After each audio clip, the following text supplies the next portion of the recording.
नमस्कार मंडळी, लग्नानंतर होईलच प्रेम या मालिकेचा आजचा म्हणजे 7 एप्रिलचा भाग तुम्ही ऐकत आहात. आणि प्रेक्षकांनो, कालचा भाग आपला देणं झाला नाही. मी तुम्हाला सांगितलं होतं मला जमणार नाही, तर आजचा भाग ऐका. नंदिनी आणि काव्यामध्ये जबरदस्त भांडण झालंय, पण नंदिनीने मात्र मोठ्या बहिणीचं कर्तव्य बजावत काव्याचे चांगलेच कान उपटलेत तिच्या उद्धटपणासाठी. आजचा भाग पण छान आहे, शेवटपर्यंत बघत राहा. तर बघा काय झालंय. सुरुवातीला आपण बघतोय की पार्थ आणि काव्या दोघी चाललेले असतात तिच्या माहेरी. तेव्हा पार्थने बरंच काय काय खाय प्यायचं सामान घेतलेलं असतं आणि आता तो त्याच्या ऑफिसमध्ये कोणाला तरी फोन लावणार असतो.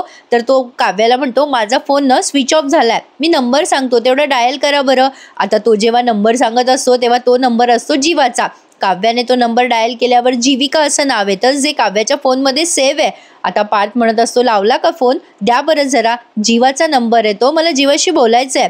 आता काव्या खूप घाबरते आणि विचार करते, बापरे, पार्थने जीविका असं नाव बघितलं तर. तिने पटकन ते नाव बदलून जीवा असं केलंय. खरं तर तिच्या फोनमध्ये हे नाव सेव्ड आहे, ते पार्थला कळलं नाहीये. हे मला समजलं नाही की कसं झालं, पण असो. आता काव्या फोन डायल करते पण त्याच्या हातात देत नाही पार्थच्या. पार्थ म्हणतो, काय झालं, फोन लागला की नाही, लागतोय की नाही, रिंग वाजते का. आता तिकडनं जीवा फोन उचलतच नसतो. काव्या पार्थला कारण सांगते की माझ्या फोनचा कनेक्ट नाही होते, बहुतेक टचचा प्रॉब्लेम आहे, मी करते फोन. आता फोन लागलाय, जीवा काही फोन उचलायला तयार नाहीये. पार्थ म्हणतो, काय झालं बघू बरं. आता असं म्हणून पार्थने तो फोन त्याच्या हातात घेतलाय. जीवा वैतागलेला असतो काव्याच्या फोनला. काव्याच्या लक्षात येते की जीवा फोन उचलत नाहीये. आता ती टेन्शनमध्ये येते. तिला असं वाटतं आपल्या फोनवरून फोन गेल्यावरती काय बोलेल जीवा. आता ती घाबरते, पण जीवा जे काही बोललाय ना त्यामुळे काव्या खूप हर्ट झाली आहे. आता जीवा फोन हातात घेतो, उचलतो आणि ओरडतो जोरात, तुला किती वेळेला सांगितलंय मला फोन करत जाऊ नकोस, आपल्यामधलं सगळं काही संपलंय. जीवा असा अर्धवट बोललाय बरं का. आणि नेमकं तो फोन स्पीकर. खरं तर पार्थ आधीच वैतागलेला असतो जीवा फोन उचलत नाही म्हणून, आणि उचलल्या जीवा असं काही बोलतो त्यामुळे पार्थ चिडतो आणि म्हणतो, काय बोलतोयस जीवा, कळतंय का तुला, अरे कोणाशी बोलतोयस तू. त्यावरती आता जीवा घाबरतो आणि म्हणतो, अरे दादा तू आहेस का, पण काय झालं, अरे केव्हाच ते लोनवाले सारखे फोन करतायत मला, त्यांना सांगतोय मी की संपलंय सगळं, आता माझ्याकडे पैसे नाही आहेत, तरी सतत फोन करून सांगताय की आउटस्टँडिंग तुमचं बॅलन्स राहिलंय, असं काहीतरी थातूर मातूर कारण देतो तो आणि पार्थला सांगतो. पण आता पार्थ म्हणतो, अरे पण एवढं त्यात चिडून बोलायसारखं काय होतं, काय रे, अरे ॲक्च्युली ना मी तुला यासाठी फोन केलाय की जहागीरदार काकांना फोन करून सांग की मला उशीर होणार आहे, माझ्या फोनची बॅटरी डेड झाली आहे रे जीवा. पार्थ जेव्हा तिकडनं असं सांगतो तेव्हा जीवा म्हणतो, होय काय, बरं, तुझी बॅटरी डाऊन झाली म्हणून तू दुसऱ्याच्या मोबाईलवरून फोन केलास का. आता जीवा जेव्हा असं बोलतो ना प्रेक्षकांनो, तेव्हा काव्याचा गैरसमज होतो की जीवाने तिचा नंबर सुद्धा डिलीट केलाय असं काव्याला वाटू शकतं. जीवा म्हणतो, हा कोणाचा नंबर आहे, आता अननोन कॉल होता म्हणून मी जरा चिडून बोललो. आता असं म्हणल्यावरती या काव्याला खूप मोठा धक्का बसलाय. अरे बाप रे, जीवाने माझा नंबर पण डिलीट केला. पार्थ म्हणतो, अरे हा काव्याचा नंबर आहे, तुझ्या फोनमध्ये सेव्ह कर हं. आता मात्र काव्याची तळाचाक मस्तकाला गेली आहे. जी मुलगी ज्या मुलावर प्रेम करते तिने एवढा जीव ओतला त्याच्यासाठी, आणि तो मुलगा आज विचारतोय की हा कोणाचा नंबर आहे, असं म्हणल्यावरती त्या मुलीला त्रास होणारच. तर असो, मग आता पार्थ म्हणतो, काय रे जीवा, तुम्ही लग्नामध्ये एकमेकांसोबत एवढी तयारी केली पण तुमच्याकडे नंबर पण नाही आहेत का एकमेकांचे. हरकत नाहीये, तुझ्याकडे नंबर नसेल तर प्लीज सेव्ह करून टाक काव्याचा नंबर, आणि हो जहागीरदार काकांना सांग मला उशीर होणार आहे, असं म्हणून आता पार्थने फोन ठेवून दिलाय. इकडे काव्या एकदम शॉकमध्येच गेली आहे. ती लागते बिचारी रडायला की जीवा असं कसं वागू शकतो. त्यावरती आता इकडे मात्र जीवा उलटपालट वागतो आणि विचार करतो आता काव्याचा नंबर सेव्ह करावाच लागेल, आणि त्याने काव्या पार्थ देशमुख असा नावाने काव्याचा नंबर आता सेव्ह केलाय. म्हणजे ती कविराजवरून काव्या देशमुख झाली आहे, पण पार्थची बायको. तर असो, आता हे सगळं खूप हर्ट करणार आहे या दोघांसाठी. जीवाने आहे ती रियालिटी एक्सेप्ट केली आहे, पण अजून काव्याने नाही केली आहे. तर बघा, आजचा एपिसोड छानच दाखवलाय त्यांनी. पुढच्या भागात आपण बघतोय मंजू आत्याच्या नवऱ्याने यांचे फोटो सगळे फ्रेम करून आणले आहेत आणि त्यांनी आवाज दिलाय, दादा वहिनी आओ बघा, हे बघा, जशा तुम्ही फ्रेम करून आणायच्या सांगितल्या तशाच मी फ्रेम करून आणल्यात, आय लाईक दिस. त्यावरती या मानिनताई म्हणतात, अगं बाई भाऊजी बघू, खरंच आय लाईक दिस टू, किती छान आणल्यात फ्रेम करून तुम्ही. मिथुन भाऊजी, तुम्हाला छोटंसं काम जरी सांगितलं ना तरी ते तुम्ही उत्तम क्वालिटीचं करता बाई, मला ना तुमचं हे फार आवडतं, आय लाईक दिस भाऊजी. मग आता ते म्हणतात, हो आय लाईक दिस टू वहिनी. मग आता ते विचारतात पार्थचे वडील, काय गं मानिनी, तू सांगितलंस फ्रेम आणायला, मानिनताई म्हणतात हो हो मीच सांगितलं. मंजू आत्याचे मिस्टर म्हणतात काय हो वहिनी, तुम्ही मध्येच कशाला हे फ्रेम वगैरे करून आणायला सांगितलं नाही? म्हणजे माझ्या मनात जरा प्रश्न आहे, कारण पोरांनी अजून लग्नच मान्य केलेलं नाहीये. आता या फ्रेम बघून ते नाराज झाले तर? मानिनताई म्हणतात हो भाऊजी, सगळे काही नाराज नाही होणार. या फ्रेम बघून कोणाकोणाला काय काय वाटेल सांगू का तुम्हाला? आपली नंदिनी आहे ना, तिला या फ्रेम बघून खूप आनंद वाटेल. आपल्या पार्थला जरा बरं वाटेल. जीवाला अजिबात आवडणार नाही, पण तो काही बोलणार नाही. पण काव्या, आता लगेच मिथुन भाऊजी म्हणजे हे मंजू आत्याचे मिस्टर म्हणतात आपल्या काव्याताई जरा विस्फोटकच आहेत. नाही म्हणजे ते दिवाळीचा सुतळी बॉम्ब कसा असतो तसा. एकदा का त्या सुरू झाल्या की असं वाटतं अरे बापरे, बॉम्ब फुटायच्या आत नाही म्हणजे हातावर फुटतो का काय अशी भीती वाटते. आता हे दोघं हसायला लागतात. मग ते भाऊजी म्हणतात अहो जरा जपायला लागतं काव्याताईंना, एवढंच. मानिनीताई हसतात आणि म्हणतात हो भाऊजी, हे सगळं स्वीकारायला किती वर्ष किती महिने लागतील हे सांगता येणार नाही, पण ही गोष्ट सतत नजरेसमोर राहिली ना तर त्यांच्या सवयीचा भाग होईल. आणि सवय म्हणजे प्रेमाच्या नात्याची पहिली पायरी आहे ना. एकमेकांची यांना सवय झाली की बघाच तुम्ही, यांची गाडी आपसूक रुळावर येईल. तसं बघायला गेलं ना तर आपल्या पार्थ आणि नंदिनीने हे सगळं एक्सेप्ट केलंय, पण हे सगळं आपल्या जीवा आणि काव्यासाठी चाललंय. त्यावरती आता पार्थचे बाबा म्हणतात बघा बघा बायकांचं डोकं कसं चालतं. अहो साधी सुधी गोष्ट नाहीये ही. मानिनी अगदी योग्य विचार केलाच बघ तू. त्यावर हे मिथुन भाऊजी म्हणतात हो वहिनी, आय लाईक दिस. असो, तर आता हे आवाज देतात तर मग लगेच जीवा येतो बाहेर. मग या मानिनताई म्हणतात पार्थ आणि काव्या तिच्या आईकडे गेलेत. मग आता जीवा आलाय तिथे. मग ते मिथुन भाऊजी फोटो दाखवतात जीवाला आणि म्हणतात बघ रे बाबा, अरे तुझ्या रूममध्ये लावण्यासाठी एक सॉलिड गोष्ट आणली आहे. पण प्रेक्षकांना एक सांगू का, यांचे सगळे रोतले फोटो आलेले आहेत म्हणजे रडणारे पडणारे. ते मिथुन भाऊजी म्हणतात अरे Jiva, I like this, you like this. त्यांनी या शब्दाचा उच्चार खूप वेळेला केलाय, छान दाखवलाय त्यांनी आजचा भाग. मग आता जीवा म्हणतो हो ठीक आहे. मग आता हे पार्थ आणि काव्या सुद्धा तिथे येतात. मग ते पार्थचे वडील म्हणतात या या दोघं जण या, काव्या ये ग बाळा. पण काव्या मात्र तिथे न थांबता डायरेक्ट तिच्या खोलीत निघून जाते. आता पार्थला विचारतात ते काय रे पार्थ, आवडली का तुला ही फोटो फ्रेम? त्यावर पार्थ म्हणतो हो बाबा छान आहे. मिथुन भाऊजी पुन्हा त्यालाही विचारतात काय रे पार्थ, आवडलं का? पण आय लाईक दिस.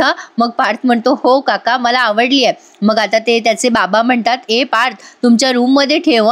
अगं नंदिनी, मानिनी, तुला आठवतं का आपल्या वेळेला आपण त्या सुभाष फोटो स्टुडिओमध्ये गेलो होतो आणि आपल्या लग्नानंतर आपण तिथेच फोटो काढला होता. प्रेक्षकांना कोणाकोणाला असं स्टुडिओमध्ये जाऊन फोटो काढायची सवय? खरं तर आजकाल अँड्रॉइड फोन असल्यामुळे सगळेजण घरीच फोन काढतात, पण स्टुडिओमध्ये जाऊन फोटो काढायची मजा ना काही औरच आहे. परवा मी माझं सिल्वर बटन आलं ना दुसऱ्या चॅनलवरचं, तर मी पण स्टुडिओमध्ये जाऊन फोटो काढलाय. मी नक्की या चॅनलवर पण शेअर करेल तो, तर बघत राहा पुढे काय काय घडलंय. तर आता या पार्थच्या वडिलांना त्यांचे जुने दिवस आठवलेत आणि ते त्यांच्या दोन्ही मुलांना शेअर करतात. आता तेवढ्यात मंजू आत्याचे मिस्टर म्हणतात अहो भाऊजी, अहो आमच्या लग्नानंतर पण तुम्ही आम्हाला तिथेच पाठवलं होतं. मग ते हसतात आणि म्हणतात अरे देवा, सुभाष फोटो स्टुडिओमध्येच गेले होते का तुम्ही? सगळेजण हसायला लागतात. मग आता जीवा तिथून उठून जातो. त्याला काही फार विशेष हे पटलेलं नाहीये. आता कोणाकोणाचं डोकं कसं कसं चालतं ना प्रेक्षकांना, स्वभावाप्रमाणे ते बघत राहा. आता तो फोटो फ्रेम घेऊन पार्थ त्याच्या खोलीत जातो आणि त्याला ती फोटो फ्रेम प्रचंड आवडते. आता हे सगळेजण गेल्यावर पार्थचे वडील म्हणतात अगं मानिनी, जीवाला काही आवडलं दिसत नाहीये ग. मग मानिनताई म्हणतात अहो पोरं काही आनंदाने उड्या नाही मारणार हे बघितल्यावर, थांबा जरा. मग आता त्यांना जरा टेन्शन आलंय. ते म्हणतात मानिनी, सगळं नीट होईल ना ग आपल्या पोरांचं? त्यावर मानिनीताई म्हणतात हो सगळं छान होणार आहे, जरा थांबा, लग्नानंतर त्यांचं प्रेम होणारच आहे की. आता बघा पार्थ खोलीत जातो आणि काव्याचा आणि त्याचा फोटो बघून जरा खुशच होतो आणि त्याने हे सगळं एक्सेप्ट केलंय प्रेक्षकांनो. कारण बेसिकली काय आहे ना, नंदिनी आणि पार्थ हे दोघं खूप मॅच्युअर्ड कपल आहे. जी परिस्थिती आहे ती त्यांनी एक्सेप्ट केली आहे. आता आपलं लग्न झालंय या मुलीशी, रादर या मुलाशी, हे आहे ते असं आहे. आता हा पार्थ खूप प्रेमाने तो फोटो तिथेच ठेवतो त्याच्या काम करायच्या टेबलवर. आता इकडे जीवा तो फोटो बघतो आणि तो जरा तिरपांगडा विचार करतो. जीवाला वाटतं काय अर्थ आहे या लग्नाला?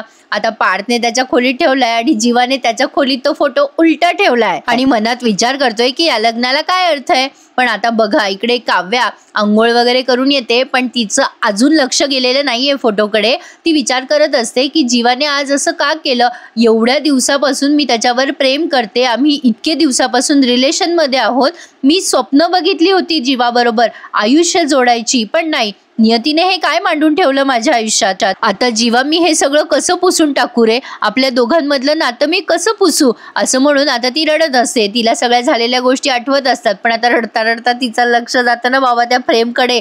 आता सगळ्यांमध्ये फक्त काव्यच अशी आहे प्रेक्षकांनो जी संतापणार आहे ती फोटो फ्रेम बघून. आणि एक्झॅक्टली तसंच झालंय.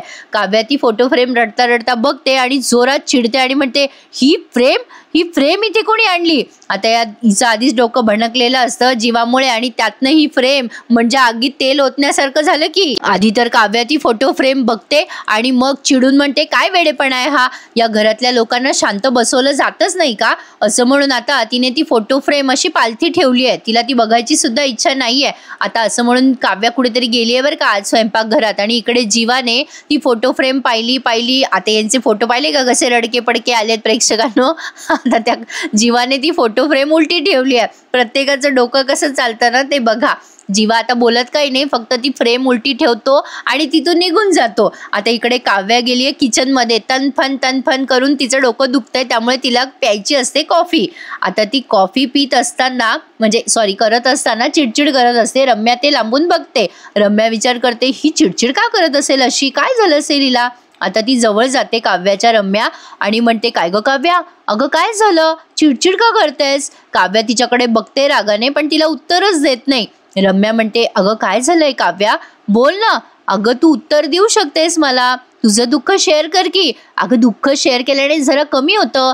अरे तू ब्लॅक कॉफी करतेस. ब्लॅक कॉफी नको पिऊस, ही खूप बोरिंग असते. अगं रम्या स्पेशल सिनेमन कॉफी करून देऊ का. पार्थला ना खूप आवडते बघ माझ्या हातची कॉफी, मी देऊ का करून. आता काव्या तिच्याकडे पुन्हा रागाने बघते बरं का. तिला काहीतरी सापडत नसतं तेव्हा रम्या तिच्या हाती देते आणि म्हणते, हे घे, चमचा हवाय का तुला.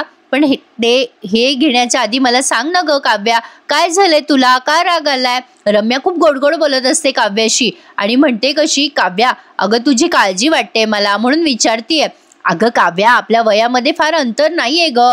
अगं तुझं टेन्शन प्रॉब्लेम तू माझ्याशी शेअर करू शकतेस काव्या.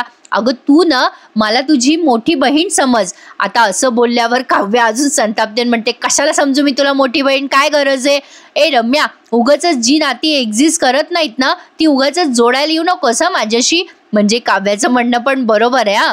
काव्या म्हणते, आहे ग, मला एक बहीण आहे, मोठीच बहीण आहे ती, जी लाखात एक आहे, मला नाही लागत दुसरी बहीण. आणि तू कशाला अशी खोट्या काळजा दाखवत फिरते ग. अगं तुझी काळजी ना या ब्लॅक कॉफी सारखी आहे, एकदम बेचव आणि बोरिंग. असं म्हणल्यावर रम्या चिडते आता. पण आता काव्या राग त्या पातेल्याला हात लावते जे गरम झालेलं असतं.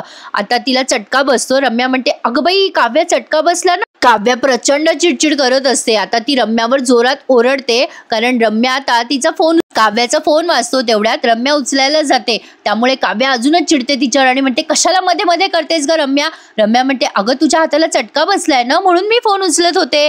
अगं एवढं का चिडतेस काव्या. काव्या म्हणते, तुला काय गरज आहे ग फोन उचलायची, माझा फोन आहे ना तो, माझा मी उचलू नाही शकत का.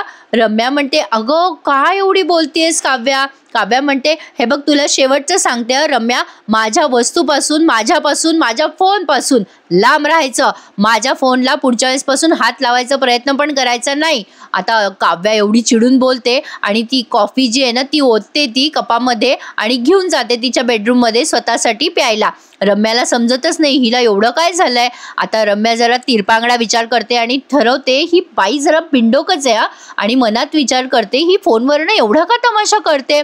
हिचा साधा फोन तर घेतला मी, एवढं काय असेल हिच्या फोनमध्ये, इतकं चिडायला हिच्या फोनमध्ये काहीतरी दिसतंय. आता रम्याला डाऊट आला, त्यामुळे कदाचित ती या काव्याचा फोन चोरायचा प्रयत्न करू शकते. प्रेक्षकांनो, आता बघा इकडे नंदिनी आली आहे आनंद निवासमधनं घरी. आणि काल त्या नंदिनीला दीपक क्रॉस झाला बरं का, ज्याने तिचं किडनॅपिंग केलं होतं ना तो दीपक. आणि तो आता पुन्हा नंदिनीच्या मागावर येणार आहे, त्यामुळे येणारे एपिसोड इंटरेस्टिंग असणार आहे, यात काही शंका नाहीये. आणि या वसू आत्याचं आणि काव्याचं पण काल जोरदार भांडण झालं, पण त्यात पार्थने सगळी बाजू सांभाळून घेतली आहे. तर असो, आता रम्या विचार करते ही काव्या जरा वेडपटच आहे. तर आता नंदिनी आली आहे घरी आणि तिने जीवाची आणि तिची फोटो फ्रेम पाहिली आहे. एवढे रडके फोटो आलेत ना याचे, काय सांगू.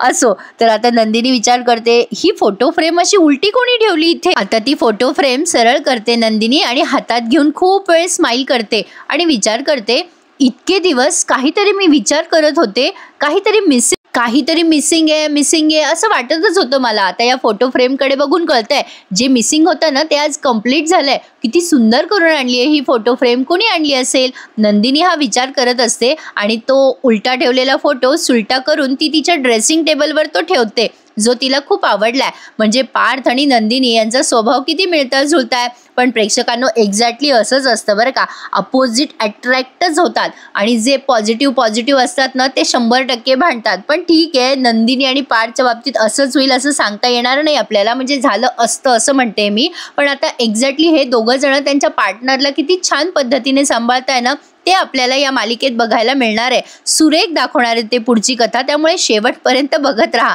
आता इथे बघा काय तमाशा झालाय. त्या काव्याने ती फोटो फ्रेम पालथी ठेवली, त्यामुळे आता पार्थ जातो तिथे आणि ती फोटो फ्रेम पुन्हा नीट करून ठेवतो. काव्या येते पुन्हा तिथे आणि विचार करते अरे काय चाललंय, मी ही फोटो फ्रेम पालथी ठेवली होती ना, कोणी सरळ केली. आता ती आरडाओरडा करते ती कॉफी हातात घेऊन आणि जोरात मोठ्याने पार्थला आवाज देते आणि म्हणते पार्थ इकडे या. आता पार्थ तिथे गेल्यानंतर काव्या ओरडते आणि म्हणते मी ही फोटो फ्रेम उलटी ठेवली होती ना, तुम्ही परत सरळ करून का ठेवताय, कशासाठी करताय हे सगळं. पार्थ म्हणतो शांत व्हा ना जरा. काव्या एवढ्या मोठ्याने ओरडते की घरातले सगळेजण त्यांच्या खोलीत काय चाललंय काय या घरामध्ये, हे लादलेलं लग्न आहे ना. आता हे लादलेलं लग्न असं नेहमी टिकणार नाहीये, एवढी साधी गोष्ट तुमच्या घरच्यांना कळत नाही का. काव्याने त्या फोटो फ्रेमवरून घरामध्ये रामायण महाभारत करायचं ठरवलंय. आता नंदिनीला खूप राग आलाय बरं का काव्याच्या या वागणुकीचा, कारण नंदिनीला कळलंय काव्याची ही वागणूक अतिशय चुकीची आहे. आता काव्या म्हणजे हा भाग त्यांनी इथेच संपवलाय प्रेक्षकांनो. पुढच्या भागात आपण बघणार आहोत काव्या आरडाओरडा करते आणि म्हणते कोणी आणली ही फोटो फ्रेम. आता मंजू आत्याचे मिस्टर म्हणतात मी आणली. मग या मानिनी ताई म्हणतात मी सांगितलं होतं त्यांना फोटो फ्रेम आणायला. मग काव्या ओरडते मानिनी ताईंवर आणि म्हणते तुम्ही समजूतदार आहात ना मानिनी ताई, मग तुम्हाला का कळत नाहीये, का समजत नाहीये. अहो कशासाठी फसवणूक करताय स्वतःची, घरच्यांची आणि सगळ्यांची. का ठेवला तुम्ही हा फोटो फ्रेम इथे. त्यावरती आता या मानिनी ताईंना खूप ओशाळल्यासारखं होतं बरं का, बिचाऱ्या शांत बसतात.